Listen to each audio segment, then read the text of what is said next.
All right, so those green sheets,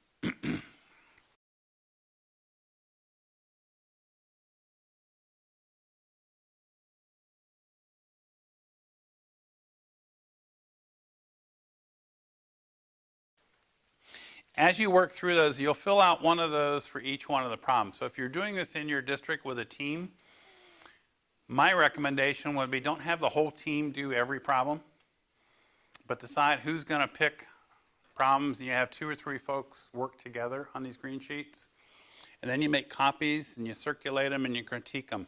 So this is, again, this is not a one afternoon job. This is a process. It takes some time. You obviously want to do the most emergent, high frequency things first. So I thought what I would do is I want to do a little sidebar here because I want to talk about the dynamics of a crash scene. Because sometimes we don't always understand this well. And so what I'm going to share with you in the next couple of slides is kind of a merger of my life history as a emergency responder, firefighter, EMT, also as a transportation supervisor, and also as a state government official. I think it's good to have this understanding because then it will help you to identify what roles we need to staff from a district level when something happens. And even though this is specifically for a crash scene, this pretty much rolls out the same way everywhere. So here's what, driver calls for assistance. It's a radio call and they say, something happened. What do you want to know from the driver? Well, you want to know where are they? Anybody hurt? And what shape is the bus in? So that's the emergent information need. So those are the emergent things that you need to know. So at this point, it's just you, right? It's just the school district. And we're starting to learn things. And then the next thing that has to process is how do we get the children to safety? So here's one that does require some training. New drivers go to pre-service class and they come home and they're all trained on emergency evacuation. And so it's a knee-jerk reaction. You have a bus crash, what do you do with the kids? You evacuate them, right? Because we just learned how to do that. Is it always safer for the children outside the bus? No. So here's where, as a manager, coaching starts to take effect. And we have to work with the driver saying, okay, what's the condition of the bus? Where are you? If you're sitting on the side of 77 or 71 or the turnpike, outside the bus is probably not the best place for the children, right? Then we have to determine what's the biggest hazard.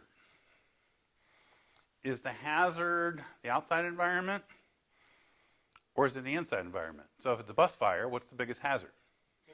The bus. So then we get out. If the biggest hazard is outside the bus, traffic, things like that, then what do? We stay inside the bus because it's a really great containment vessel. And then as a manager, you got to start taking inventory. So, okay, what do I have? Well, I got a broken down bus. Maybe I got a seasoned veteran driver who I know will stay cool and be okay as we reconcile. She or he may fall apart tonight, but I know on the scene I've got a competent person there that'll keep their act together. All right, so that's important for you to know. Then you start to think, how many kids are left on the bus and what do I need to do with them? Is it morning? Do I have to get them to school? Or is it in the afternoon? And mom and dad are waiting for them and may hear this on the news and drive to where the bus is. Right? Then you start to think, okay, do I have another bus route that's almost empty nearby? Or do I need to send another driver and another bus from the garage? Right? So that's the inventory stage. And then your communication to the driver. Once you call for help, folks, this has to be paramount in your driver. In your training, you say to the driver, stay put. I had to learn this lesson the really hard way when I worked for Princeton. I had a driver call me one day, afternoon route, he's full of kids, and he says, I got a wire down across the top of the bus. And I said, okay, stay put. We'll call for help. So I did my 911 thing. We get to fire department, police department, the ambulance showing up to where he said he was. Next thing I know, I get a call from them saying, there's no bus here. So I was taken aback. I thought, okay, maybe I misunderstood Grant where he told me where he was. So I got someone else who was monitoring the radio in the office that said, where did he say he was? And they told me, I said, well, I had the right place. I get on the radio and called. No answer. Tension's, going like this. Finally, I got through the driver. I said, where are you?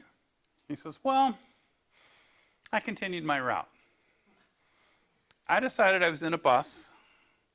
We were okay. Nothing was sparking, and we're on rubber. So we were okay. So I just drove out from underneath the wires. And I thought, okay, his last day of work was this afternoon. That didn't work out so well. He was the superintendent's buddy. But here's the thing. Somebody calls for help. If you call for help, you got to stay put. Somebody calls you for help, you want them to stay put. If the scenario changes, there has to be communication, right? So, somebody goes to the scene. Let's say you go to the scene. And then police and fire start showing up. Do they know who you are? Most likely not. You might know the chief or an assistant chief, or you might know whoever does community relations because you sat down across the table from them and met. But for the most part, first responders don't know who you are. And guess what? They don't even care who you are. As a first responder, if you're dispatched to a bus crash, and that's me, I'm going to the scene, and as I drive up, I want to know, is the bus stable? Is it on fire? Is there property risk? Is there damage of a secondary collision because it's hanging out across a railroad track or 71 or something like that? And if all that's okay, then a medic's going to get on the bus and try and figure out who's hurt the worst. And the last thing in the world that a first responder wants is Pete saying, I'm from the district, I'm in charge, what do you need? And I'll get it for you, but I'm in charge. Right. Wrong. No, right? I mean, right, that's what they don't want. Yeah, that's what they don't want. Because that first responder is going to be focused on life safety. So I've heard insurance folks, and I've heard some people who meant well saying every school bus should have a notebook on board the bus with a page for every child and a picture of the child and a list of their allergies and medical stuff and all that stuff so that you can give it to the ambulance when they get there. They don't want it. They absolutely don't want it. The folks in our EMS agencies are trained to assess what they've got, to triage, figure out the ones that are hurt the worst that they can do the most good for, and that's who they take care of. All that other information, it'll catch up. But it's not part of the emergent scenario. So, your role, my role, if you show up at the scene, is here I am and I'm here to help. Tell me what you need, I'll get it for you. Stay out of the way. Okay? We follow instructions. If you know who's hurt, you could say to that first medic in, we believe the child in the back seat has an injury, we believe this child up here has an injury, this one's crying louder than that one. They're going to go from there.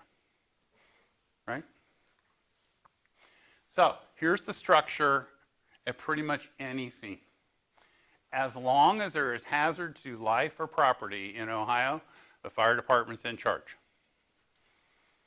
If it's a community where the ambulance service is separate from the fire service and there's life hazard, the ambulance is in charge. All right? Life and then property. Once all those hazards have been mitigated, and only then does law enforcement take over. Nowhere in this list is there a superintendent or a board president or a transportation director. All right? So that's really important to understand. Certainly as a district, we should have someone there to support the driver, take care of the equipment, take care of the kids. If you want to send a nurse to help identify students so that we can keep track of where kids are going if they get transferred out, that's appropriate, but it's a resource. Because now you're part of their plan as opposed to them being part of your plan. So it's a perspective shift, and it has to happen. So school district staff are on any scene to cooperate and support as needed. So I talk about a bus crash because that's the one that's easiest to picture. But that scenario I shared with you early on where we had all those children in a middle school that were being taken out because they inhaled fumes. Is the principal of that building in charge? No. The first responder that called went in there and set up an incident command structure. That's who's in charge, and the school district is now in a support role. So this is why it's really important when we do our planning that we have EMS, fire, and police at the table with us, because that helps them to understand what our resources are and how we can support them. I mean, we ask them into the room to help build our plan. The truth of the matter is we want them in the room so that they can understand how we can support them as they roll out their plan. And the two have to work together. So a first responder is going to look for life risk and then property risk. They're going to decide what resources do we need. They're going to call for them.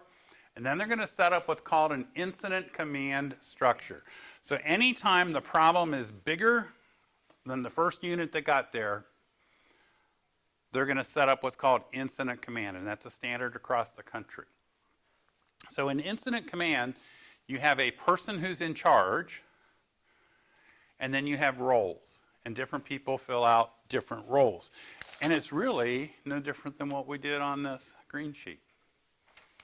All right. So here are some of the roles that are almost always involved in incident command. There's triage. Triage is the issue of sorting. And what we're doing is figuring out who's hurt the worst and who can we help the most. Unfortunately, when we're talking about medical care, there are some people that are hurt so badly that we don't invest resources in them. Right? And so sometimes that's very, very hard for folks to internalize because there might be someone over there who looks like they're almost dead and you think they should get the first help. Well, first responder is going to assess them saying, you know, we can do lots of things for them, but they're still probably going to die. So they're going to move on to someone who can be saved. Okay? There's going to be treatment folks. There's going to be transport folks. Now, in that example I gave you, remember the bus crash where we invited a medic to come on the bus? Now the bus becomes part of the transport plan for EMS. Because we said to them, you don't need 10 squads to get this bus somewhere. We'll drive them for you. Put a medic on board. All right? And that helps you to know where the kids are going. It also helps them. At the end of the day, there's always going to be a fiscal component, and that's where we figure out who gets paid for what. Just a sidebar here. How many of you are part of a community emergency response plan so that the fire department or EMA could call you and say, send us some buses, we need to evacuate? That's a good thing. Ultimately, you're going to call in some, they call you, you're going to call in some drivers, and one or two folks may say to you, am I getting paid for this?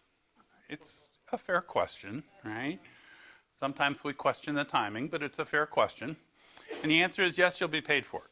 Because ultimately there will be a fiscal compensation where they'll figure out, okay, who incurred costs, where's the money coming from, and everybody will be made whole. There's going to be somebody in charge of communication and somebody in charge of talking to the press. You never want to be the person in charge of talking to the press. All right?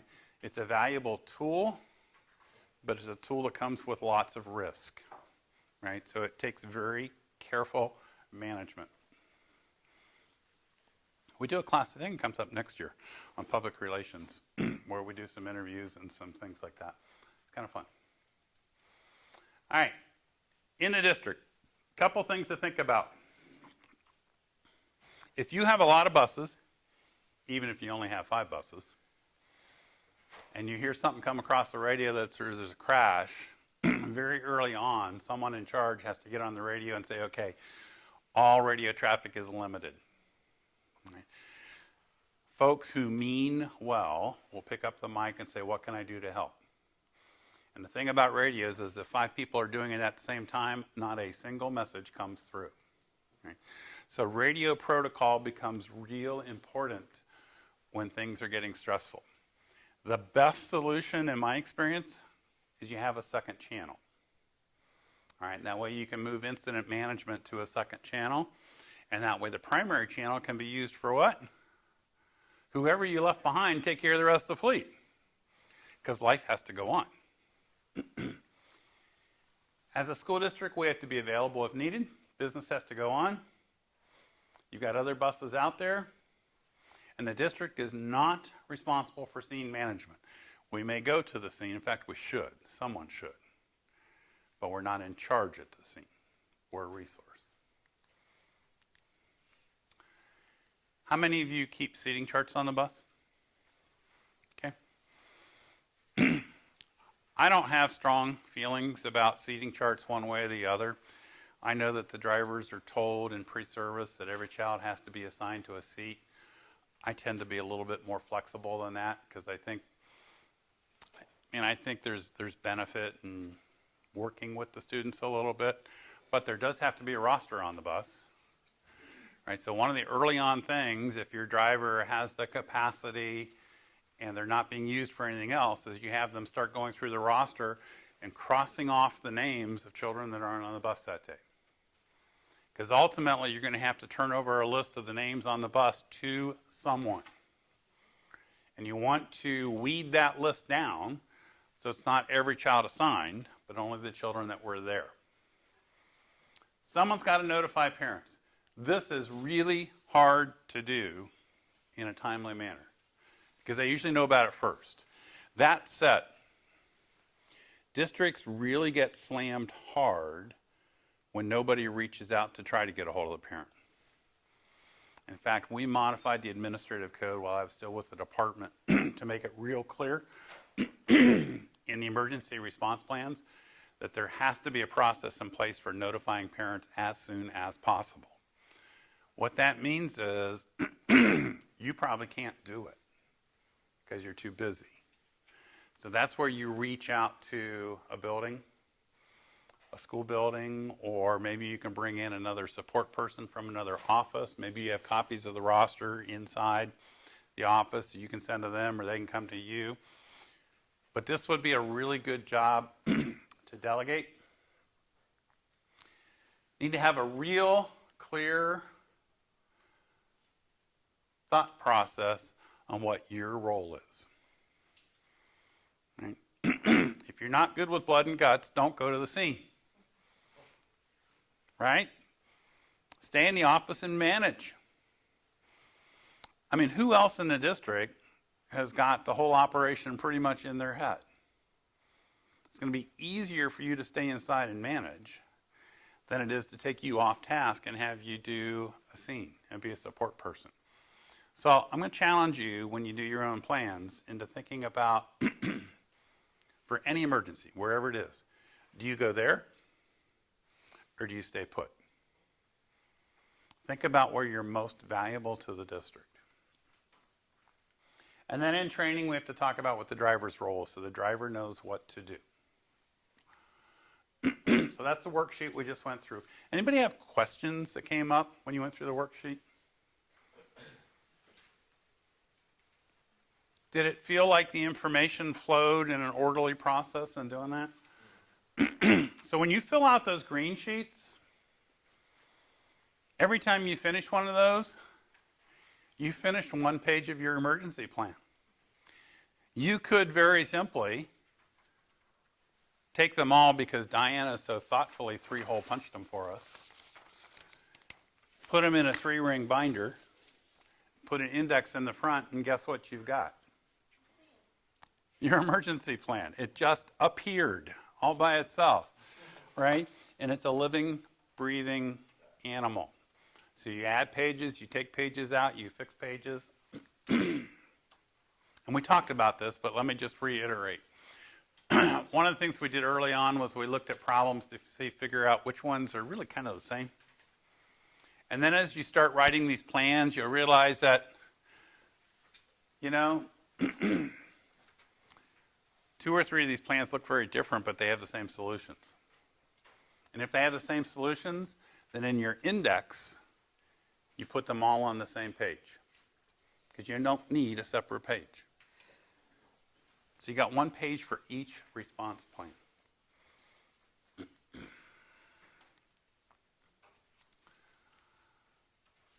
So once you're all done, you collect all the plans, you group them together, put them in a notebook, and then what else do you have to add to the notebook?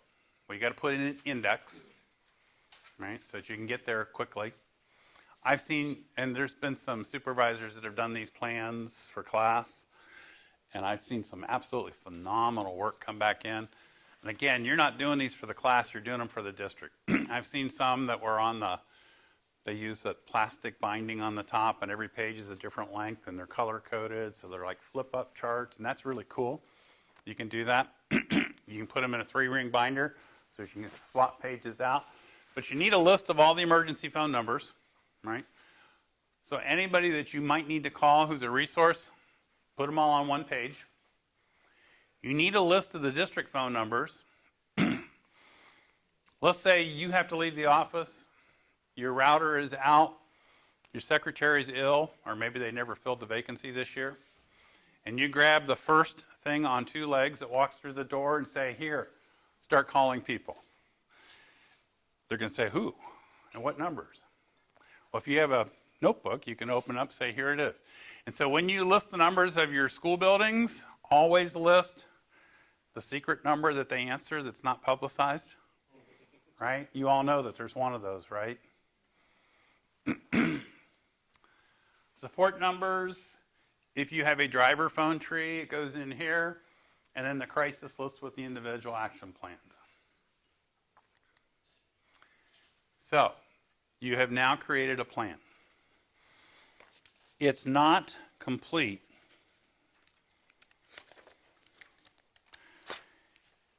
until you make copies of it and share it with all your staff. So you need to make sure all your staff have it. You need to make sure those above you have it. Do you need to get this board approved? No. Should you let your board know you have an emergency plan? Absolutely. You do something good like this, make sure that the word travels up so that the district knows you're ready. And then you train on it. So the easiest way to train on these plans, these are great driver-in services.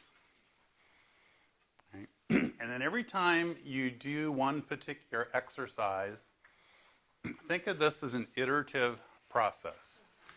You rehearse one of the elements of the plan, and then after you do that exercise, you sit down and you talk about it and say, okay, what worked, what bombed, what can we have to do the same way, what do we have to change? And what you do is you take that information to revise your plan. And this is why I'm so nuts about 3-ring binders, because all you got to do is pop it open, put in a new sheet, the plan's updated. All right? So emergency plan is required by law. You have to do it. Is that why we do it? No. We do it to help you solve a problem when it'll happen, and you'll do a better job of solving it if you think about it before it happens. Include all the players. Develop the possibilities. That's the blue skying, right? Where we throw all these ideas up on the wall. You do an action plan. You document it. And then you implement it. You practice it. You try it. What works, you leave it as is. What doesn't work, you rewrite it and you put it in. There's all kinds of information out there. There's resources out there.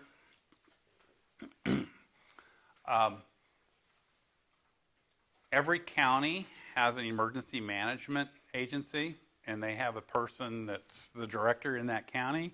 You can lean on them, lean on your fire chiefs, your police chiefs. If you're interested in doing a formal planning session, we can come out and help you with that. It's a contracted service. We'll come out and help you put the team together. I'm actually doing one of those up in northeastern Ohio in a couple of weeks, where there's 7 districts coming together and we're doing one jointly. And so what we would do with you is we would start the process, help get this going, break the ice, if you will, and then turn it into an iterative process that you can maintain on your own. Pretty much anybody in emergency services has been trained in incident command management, has the resources and the knowledge to do this, so they can help you with it. And actually, the U.S. Department of Education's got a bunch of resources online for emergency planning also. So there's places you can go to get help. There's websites. And then there's reality. You can say it's not going to happen to you until this real town in Michigan freezes over, right? It can happen. It will happen. Don't think of emergency planning as, oh, geez, here's something else I got to do. Think of it as, the more time I can spend on this before the bad stuff happens, the better chance I have at being successful of resolving it when it does happen, so that it doesn't take over and take control. Questions? All these forms are on the website. Problems from past classes are on the website. Okay, so if you go online, there's a couple of Excel spreadsheets there with problems that other folks have come up with. How can you use this? Well, you can use this for your own plan. If you got a PD day coming up with your drivers, maybe you walk them through this whole process and let the drivers contribute to throw out 1 or 2 things on the table. Say, let's use these green sheets if you want to, and say, let's talk about how do we resolve things. At the end of the day, I want you to have the tools to build this plan. I want you to have a plan at some stage of development in your office so that you can lean on it, depend on it when bad stuff happens. And, let's look at coronavirus this way. Maybe it'll give you the next couple of weeks off so you can work on this stuff, right?